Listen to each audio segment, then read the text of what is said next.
With investigative journalist and historian Tony Gosling joining me live in the UK.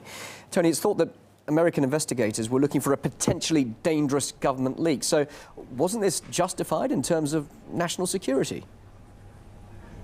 Well, let's have a look at what this was all about. It looks as if, due to the timing of this 2 months of telephone information that they've taken, this is 2 whole months, over 20 phone lines, it was to do with actually what is effectively war crimes by the CIA over in Yemen. I mean, the CIA's view and the American military's view is that you know, that there are all sorts of crimes going on by the Yemenis, and the Associated Press have been exposing them. Actually, what's been going on here in reality is Associated Press are exposing war crimes by people in their own country. What we've got here squaring up is the American military-industrial complex, led in this case by Eric Holder. I mean, he is the US Attorney General, but he is some kind of devil's advocate. If you remember the film, he's that kind of lawyer. He's the first ever in American history to be held in contempt of Congress. So he has certainly not got his hands clean. On the other side is the tradition of a free press. And the effect of this massive trawl, effectively a phishing operation through months of Associated Press's telephone lines, is it has a horrific, chilling effect on journalism. It also means that individuals who, whistleblowers, etc., people with stories, can no longer trust the journalists. So if they go with confidential information to those journalists and have confidential phone conversations, they are no longer guaranteed that those journalists can keep those conversations secret, because the Justice Department has come in and done a massive trawl along this whole 2 months period. One can understand it maybe if it's a small investigation over a couple of days or a particular phone line, possibly. But this is a phishing operation, and it is an appalling attack, really, on the freedom of the press in America by a government that, in the US which is out of control. And you say trust in journalism here is being compromised, but of course, you should know this, there in the UK, can journalists really be trusted, bearing in mind the recent phone hacking scandal?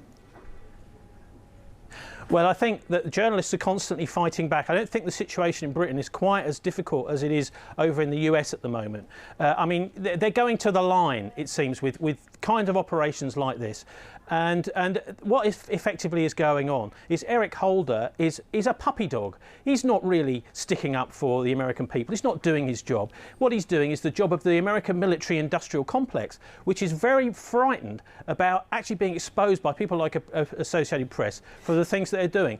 Yes, I mean, we do have problems here in Britain, but it's not quite as bad as in the US. Journalists and lawyers have to really watch out for governments that snoop on their information and have to stop it stone dead.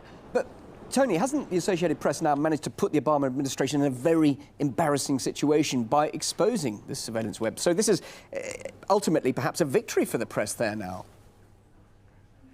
Well, of course, this does have to be exposed, but like I say, there's nothing that's going to stop this chilling effect, which is making it very difficult for journalists and their sources, or journalists to keep their sources private. In this kind of situation where the Justice Department gets its hands on all these phone calls, that's almost impossible. And of course, this is all driven by the avarice of, as I said, the military-industrial complex, who have their eyes on the Middle East oil and the Yemeni oil. This is nothing to do with, you know, trying to stop terrorism or anything like that. This is just those who are trying to stop the US taking over oil deposits in the Middle East, you know, effectively covering up for that, actually what is illegal activity. But also, just another point here, is it not exposing the incompetence within government agencies? If they're worried about information being leaked by journalists, shouldn't they be focusing on finding the source of that leak within their own ranks rather than targeting the messenger, just briefly? Well, you're absolutely right. Of course, you know, you should never be targeting the messenger. What's happening is the messengers are coming up with bad news, and those in authority in the US don't like it. I mean, it's a similar situation in a way here. We have secret courts being brought in here in Britain, and ultimately this is the rise of effectively a kind of police state where the government thinks it can do what it wants. What we're seeing is erosion of some of the basic civil liberties that we've said for the last 30, 40 years. This is what we hold dear. We're saying that, oh, these terrible Al-Qaeda, etc., are trying to take those civil liberties away. Well, Al-Qaeda aren't taking them away. Our own governments are taking them away.